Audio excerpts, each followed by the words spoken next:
আজকে আমরা যেটা পড়ব সেটা হচ্ছে মেন্ডেলিফের পর্যায় সূত্র। আসলে কি এর আগের ভিডিওতে আমরা যা পড়েছি সেটা ছিল যে মৌলগুলিকে সাজানোর চেষ্টা চলছে, অর্থাৎ পর্যায় সারণী পুরোটাই কিন্তু একটু গল্পের মতো।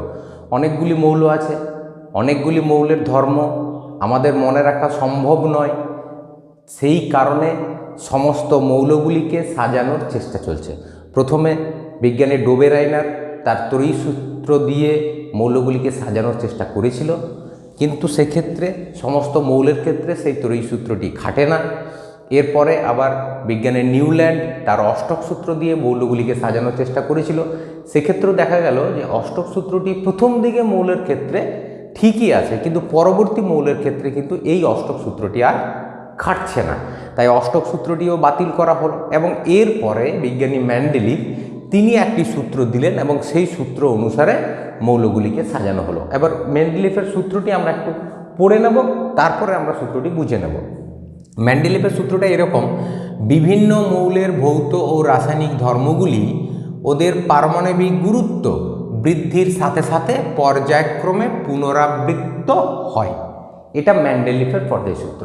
অর্থাৎ পর্যায় সূত্রটিতে মেন্ডেলিফ কি বলতে চেয়েছে একটু আমাদেরকে মানেটা জানতে হবে। বলতে চেয়েছে যে বিভিন্ন মৌলের ভৌত রাসায়নিক ধর্মগুলি, অর্থাৎ মৌলের যে ধর্ম, দুটো ধর্ম, ভৌত ধর্ম এবং রাসায়নিক ধর্ম, এই ধর্মগুলি কি হচ্ছে দেখো, ধর্মগুলি পারমাণবিক গুরুত্ব বৃদ্ধির সাথে সাথে, অর্থাৎ এক্ষেত্রে মেন্ডেলিফ যে মৌলগুলিকে সাজিয়েছিল, ওই যে দেখো এখানে মৌলগুলিকে সাজানো আছে পরপর কিন্তু পারমাণবিক গুরুত্ব অনুসারে, অর্থাৎ এর পারমাণবিক গুরুত্ব কম, তার থেকে এর বেশি, এটার পারমাণবিক গুরুত্ব আরেকটু বেশি, আবার বাড়ছে, পারমাণবিক গুরুত্ব বৃদ্ধি পেতে পেতে ফ্লোরিনের পারমাণবিক গুরুত্ব বেশি, আবার ফ্লোরিনের থেকে সোডিয়ামের পারমাণবিক গুরুত্ব বেশি, সোডিয়ামের থেকে ম্যাগনেসিয়ামের বেশি, এরও বেশি বাড়ছে, পারমাণবিক গুরুত্ব বাড়ছে, ক্লোরিনের পারমাণবিক গুরুত্ব বেশি, আবার ক্লোরিনের থেকে পারমাণবিক গুরুত্ব বেশি কার? পটাশিয়ামের, আর পটাশিয়ামের থেকেও পারমাণবিক গুরুত্ব বেশি হচ্ছে ক্যালসিয়ামের। অর্থাৎ পারমাণবিক গুরুত্ব বৃদ্ধি অনুসারে মৌলগুলিকে সাজানো আছে, একদম পরপর সাজানো আছে। এই যে সূত্রটি, এই সূত্র অনুসারে মেন্ডেলিফ কি করলো না, মৌলগুলিকে সাজানোর জন্য একটি ছক বা তালিকা তৈরি করলো। এই তালিকাটার নাম, যে তালিকাটা তৈরি করলো, এই তালিকাটার নাম হচ্ছে পর্যায় সারণী। এটা অর্থাৎ আমরা যেটা পর্যায় সারণী বলছি, সেই পর্যায় সারণী মানে হচ্ছে একটা ছক বা তালিকা। এইবার এই তালিকাটার দিকে যদি একটু দেখা যায়, তাহলে দেখো এই তালিকাতে কিন্তু দু রকমের ঘর আছে। কি রকম না, দেখো এইখানে যে এই 1 2 3 ইংরেজিতে লেখা আছে, এই 1 নাম্বার মানে এই ঘরটি হচ্ছে 1 নাম্বার, এই যে সোজা সোজা। 2 নাম্বার এই ঘরটি 2 নাম্বার, 3 নাম্বার ঘর হচ্ছে এইটা, এটা 4, এটা 5, 6, 7। অর্থাৎ এই যে ঘরগুলি বা সারিগুলি, এগুলিকে বলা হয় অনুভূমিক সারি, অর্থাৎ ভূমির সঙ্গে সমান্তরাল, এগুলি অনুভূমিক সারি। এখানে আরেক রকমের সারি আছে, সেটা হলো এই যে রোমান অক্ষরে দেখো 1 2 3 4 5 করে 8 পর্যন্ত লেখা আছে। এই রোমান অক্ষরের যে সারিগুলি দেখো, এটা একটা সারি, 2 নম্বর এটা একটা সারি, 3 নম্বর সারি, 4 নম্বর সারি। এই সারিগুলি হচ্ছে উল্লম্ব সারি, লম্বা লম্বি উল্লম্ব সারি। এই সারিগুলিকে বলা হয় শ্রেণী। অর্থাৎ মেন্ডেলিফের যে পর্যায় সারণী, অর্থাৎ যে ছক, সেই ছকটির অনুভূমিক সারিগুলিকে বলা হয় পর্যায়। অর্থাৎ এই যে 1 2 3 4 এগুলি সবই কি বলতো? পর্যায়। আর যেগুলি উল্লম্ব শ্রেণী, অর্থাৎ 1 নম্বর শ্রেণী, 2 নম্বর 3 নম্বর উল্লম্ব সারি, এই উল্লম্ব সারিগুলিকে কি বলে? শ্রেণী। বোঝা গেল? তাহলে অনুভূমিক সারিগুলি হলো পর্যায় আর উল্লম্ব সারিগুলি হলো শ্রেণী। এইভাবে কতকগুলি অনুভূমিক সারি, কতকগুলি উল্লম্ব সারি নিয়ে মেন্ডেলিফ তার পর্যায় সারণী তৈরি করেছিল এবং সেক্ষেত্রে মৌলগুলিকেও কিন্তু বসিয়েছিল। এবার বসানোর পর কেমনভাবে বসিয়েছিল? আবার বলছি পারমাণবিক গুরুত্ব অনুসারে, অর্থাৎ পারমাণবিক গুরুত্ব কিন্তু ধীরে ধীরে বাড়বে। এখানে দেখো লাল দাগ দেওয়া আছে সূত্রটিতে, পারমাণবিক গুরুত্ব অনুসারে কিন্তু সাজানো হয়েছে। এবং বলা হচ্ছে কি যে ধর্মগুলি পারমাণবিক বৃদ্ধির সাথে সাথে পর্যায়ক্রমে, এই যে পর্যায়ক্রমে মানে কি? পর্যায়ক্রমে মানে আমি তো বললাম পর্যায়, এগুলিকে পর্যায় বলে, 1 নম্বর 2 নম্বর 3 নম্বর 7টি পর্যায় আছে।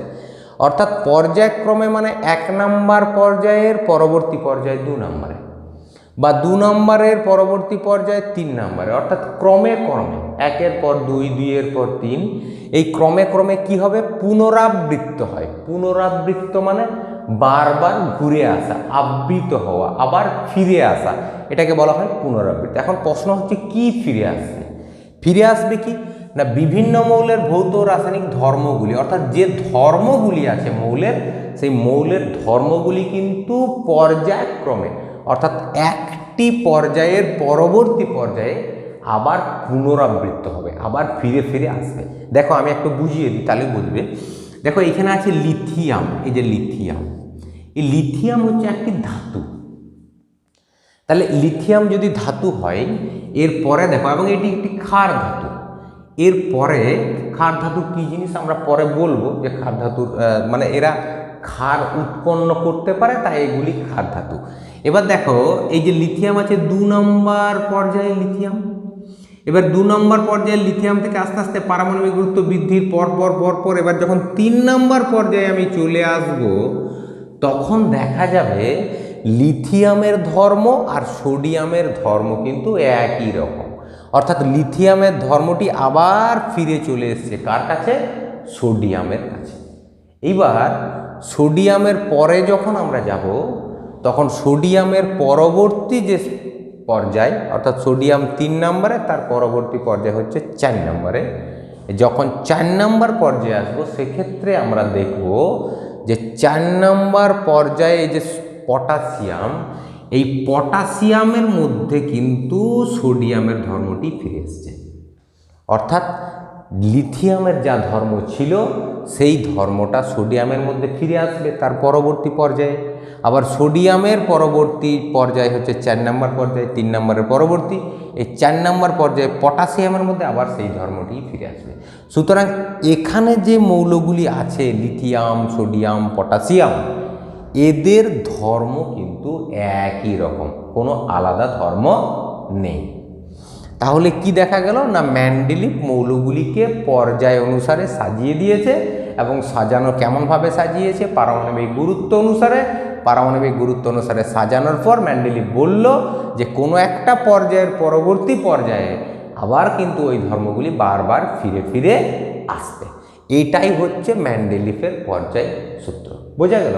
এবার এখান থেকে আমরা যেটা বললাম সেটা তো বলে দিয়েছি, যে পর্যায় সারণী যে ছকটা করেছিল তার নাম পর্যায় সারণী, এবং যে অনুভূমিক সারিগুলি ছিল সেগুলিকে বলা হয় পর্যায়। 7টি পর্যায় আছে, দেখো 1 2 3 করে 7টি পর্যায়। আর যে শ্রেণী, এই শ্রেণীগুলিকে বলা হচ্ছে, এই উল্লম্ব যে সারিগুলি সেগুলিকে বলা হয় শ্রেণী। মেন্ডেলিভের পর্যায় সারণীতে 8টি শ্রেণী, মানে মেন্ডেলিভের আদি পর্যায় সারণী, একদম প্রথমে যে পর্যায় সারণীটি তৈরি করেছিল তাতে কিন্তু 8টি শ্রেণী ছিল মেন্ডেলিভের পর্যায় সারণীতে। এবং এই ক্ষেত্রে পর্যায় সারণীটি তৈরি করার সময় দেখো আমি কেমন করেছি, কেমনভাবে লিখেছি, তোমরাও যদি খাতাতে লিখো এইভাবে লিখবে। এই যে 1 নম্বর 2 নম্বর করে পরপর লেখা আছে, দেখো 1 নম্বর পর্যায়ের বাঁ দিকে করে লেখা আছে লিথিয়াম, সোডিয়াম, পটাশিয়াম। আমি কিন্তু মাঝে মাঝে লিখিনি, বাঁ দিকে লেখা আছে। কেন বাঁ দিকে এটা আমরা পরে বলবো।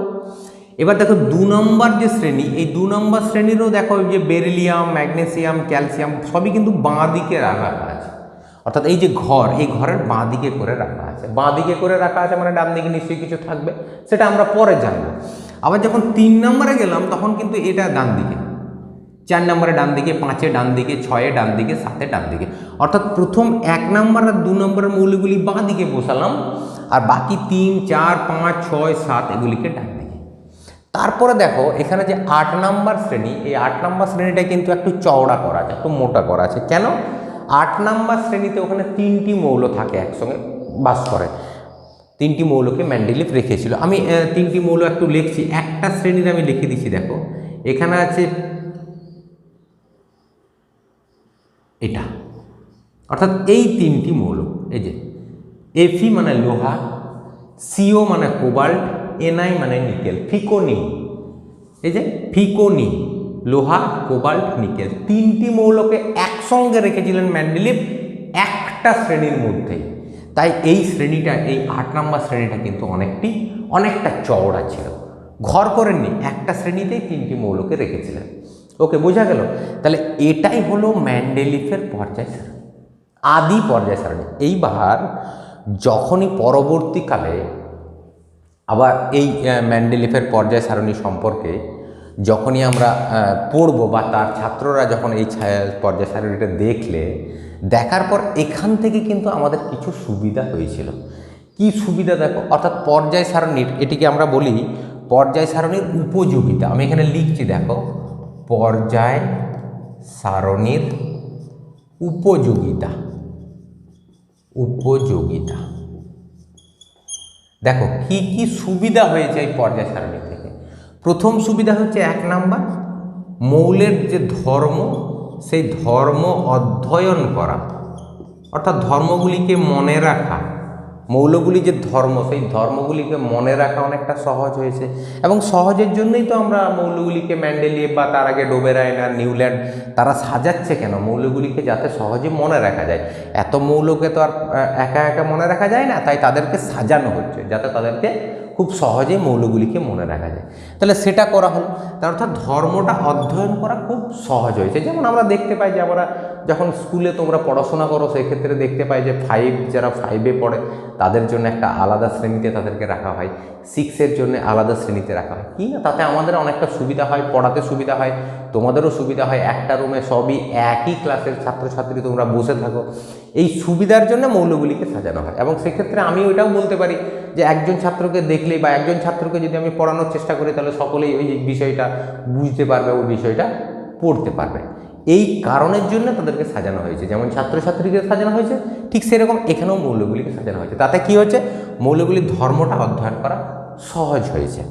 2 নম্বরে কি উপযোগিতা আছে, অর্থাৎ কি সুবিধা আছে পর্যায় সারণীর দ্বিতীয় সুবিধা হচ্ছে এই যে পর্যায় সারণীতে মেন্ডেলিভ যে পর্যায় সারণী তৈরি করেছিল, তাতে খুব বেশি কিন্তু মৌল ছিল না, খুবই কম মৌল ছিল এবং সেই সময় অনেক মৌল আবিষ্কার হয়নি। এই কারণের জন্য, যেহেতু আবিষ্কার হয়নি, তাই অনেকগুলি ঘর ফাঁকা ছিল এই পর্যায় সারণী।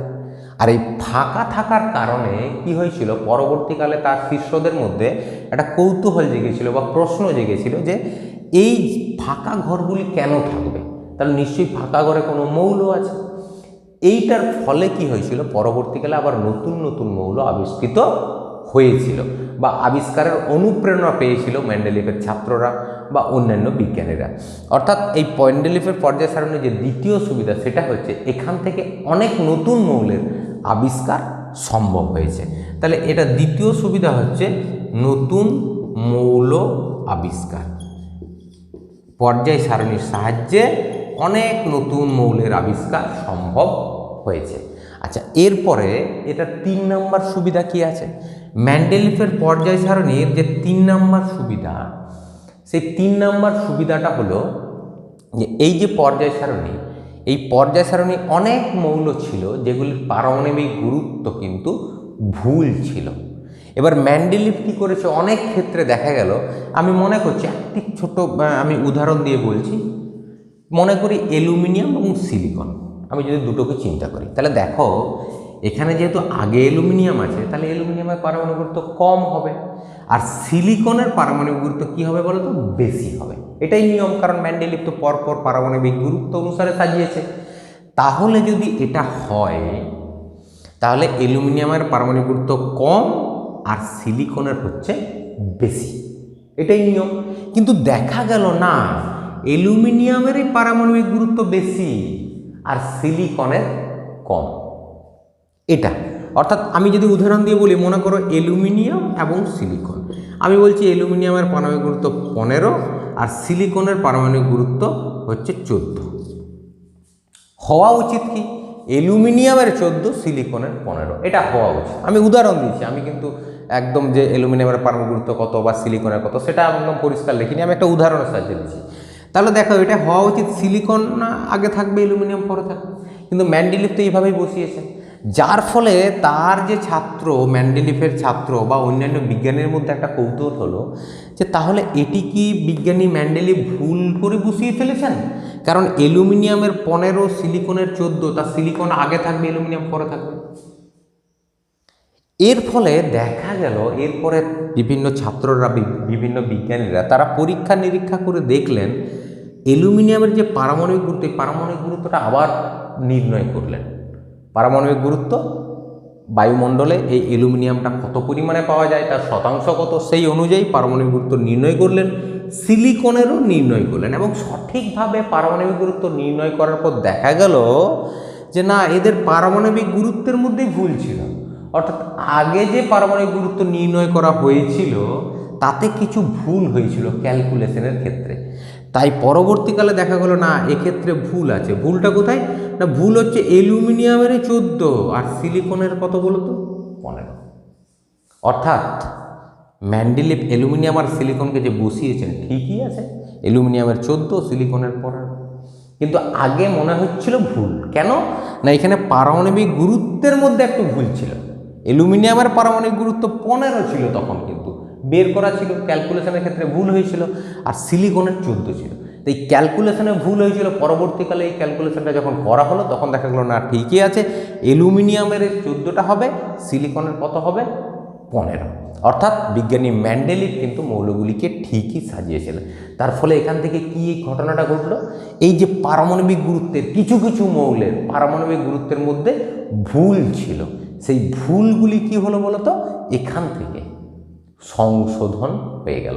তাহলে আমার এখানে যে আমি চতুর্থ 3 নম্বর পয়েন্টটি লিখব যে মেন্ডেলিফের পর্যায় সারণীর উপযোগিতা, তাতে আমি লিখব এই যে পারমাণবিক গুরুত্ব পয়াকার বিসর্গ দিয়ে দিলাম, পারমাণবিক গুরুত্ব সংশোধন হয়েছিল। অর্থাৎ কিছু কিছু মৌলের পারমাণবিক গুরুত্বের সংশোধন কিন্তু এই মেন্ডেলিফের পর্যায় সারণী থেকে হয়েছিল। এটাই হচ্ছে মেন্ডেলিফের পর্যায় সারণীর সুবিধা।